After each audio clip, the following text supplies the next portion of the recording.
एमता काଣା ହେଇଗଲା ଯେ ଲलिତା ନାନୀ ସେଲ୍ଫି ନେବାର୍ ଲାଗି ମନା କରିଦେଲେ ଆରୁ ହଠାତ୍ ଚାଲିଗଲେ।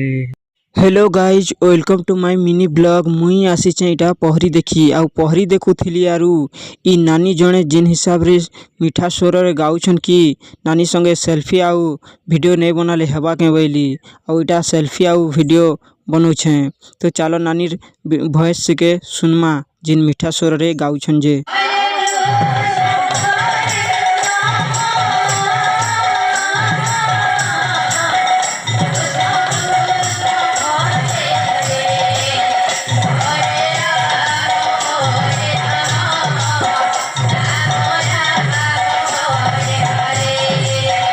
तो मुई बाहर के टिके पले आसली इटा बुलबार लगी टिके आउ देखली कि ललिता नानी संगे सब लोग सेल्फी नौचन। तो मुई ललिता सब संग भेटमी आउ सेल्फी नहीं रहवा के बेली हो अब गोटा सेल्फी गोटा वीडियो गोटे हो जुचे।